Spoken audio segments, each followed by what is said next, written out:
steel, mist, blood. The 13th Warrior isn't just a movie.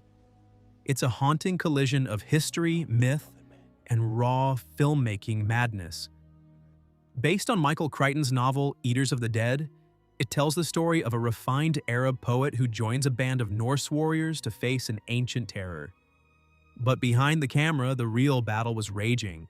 Creative clashes, brutal conditions, and production chaos that nearly destroyed the film. Today, we're uncovering 10 true and mind-blowing facts about the 13th Warrior. Stories that prove its creation was as epic as the movie itself.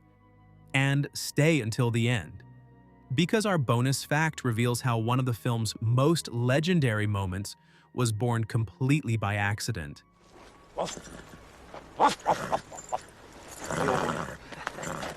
He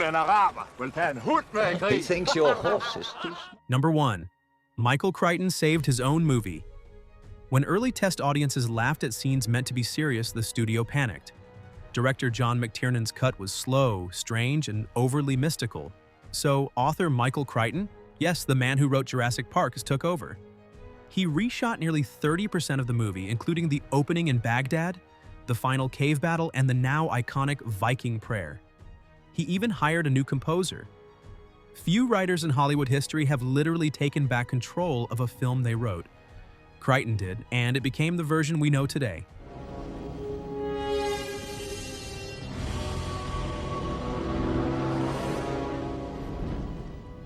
Number 2, a production so expensive, it nearly sank a studio.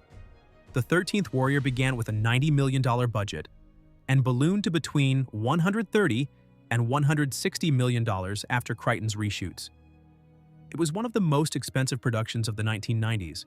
When it hit theaters, it earned less than half of its cost, becoming a legendary box office disaster. But years later, fans rediscovered it, praising its atmosphere and authenticity. It may have failed financially, but cinematically, it refused to die.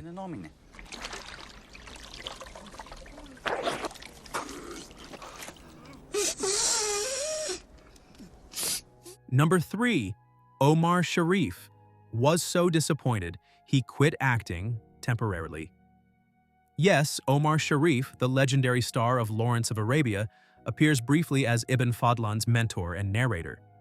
But after seeing the final cut, he was so disappointed that he asked for his name to be removed from the credits and even announced a short-lived retirement from film.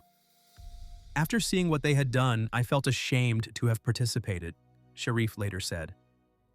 A dramatic reaction, but one that adds to the film's mythic infamy. Oh, Dad!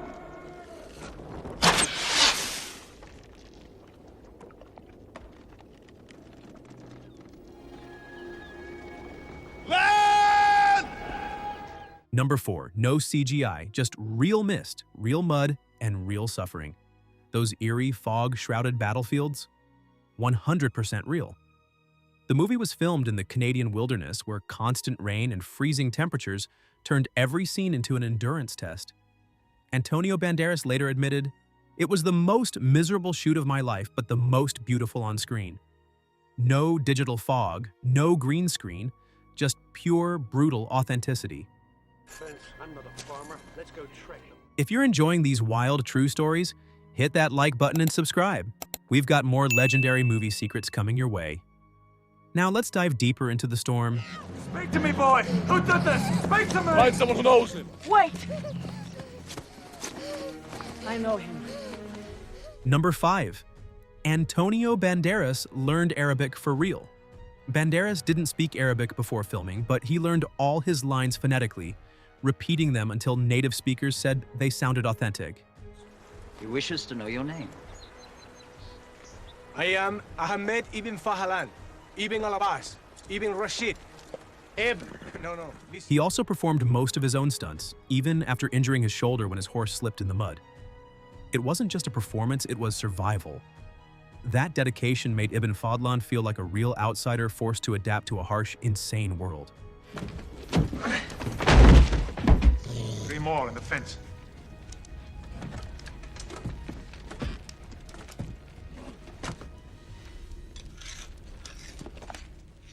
Number 6. The Wendol were inspired by real prehistoric cults. The terrifying Wendol, the Eaters of the Dead, weren't pure fantasy. Their design came from real archaeological discoveries of Neanderthal burial and bear cults in France, where ancient skulls were found arranged in ritual patterns. Production designer Alan Cameron used these finds to shape the Wendol's bone masks and cave dwellings, grounding their savagery in actual prehistoric myth. Real anthropology turned horror. It works.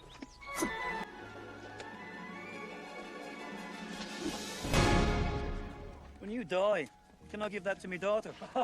Number 7. The weapons were real and dangerous. Unlike many Hollywood epics, the swords, axes, and shields in the 13th Warrior were made from real steel, not rubber props. Actors trained daily to move with the proper weight and balance. During one rehearsal, a sword slipped and narrowly missed, injuring a stuntman, prompting tighter safety rules. That realism shows in every clash. Every swing feels heavy, every blow feels lethal.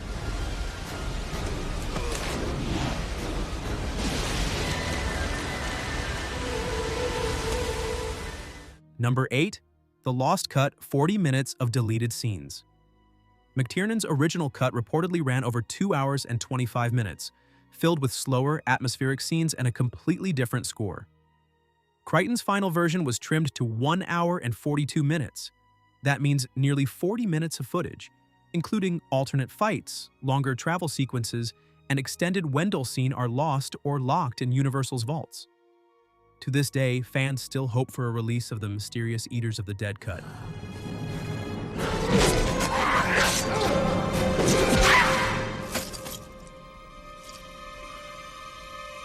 Number 9. Historically accurate costumes and culture. The film's wardrobe wasn't fantasy, it was archaeology. Costume designer Penny Rose and production designer Alan Cameron used genuine Viking-era patterns, furs, and hand-forged metals. Every detail, from the carvings on shields to the stitching on cloaks, came from real museum artifacts. Even the Viking funeral scene was based word for word on the 10th century writings of Ahmad ibn Fadlan, the real historical traveler who inspired the story.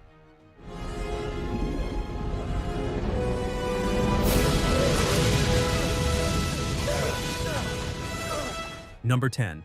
From flop to cult classic. In 1999, critics called it confusing, grim, and overly serious.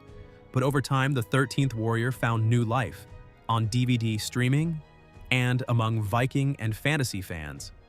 Today, it's widely seen as one of the most underrated historical epics ever made, admired for its realism, tone, and haunting atmosphere. Sometimes legends take decades to be recognized.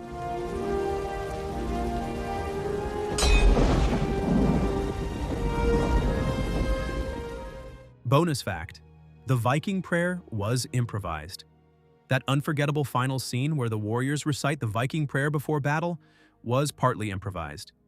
Actor Vladimir Kulich helped shape the rhythm and phrasing of the chant on set, adding Norse pronunciation and emotional power. It was filmed in one take.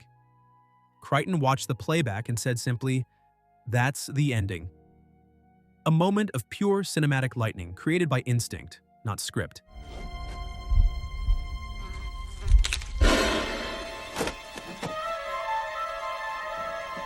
From mud-soaked battles to vanished footage, from real archaeology to raw improvisation, the 13th Warrior was forged in chaos and reborn as legend. It may have stumbled in theaters, but like the warriors it portrays, it endured, fierce, flawed, and unforgettable. Which of these facts surprised you the most?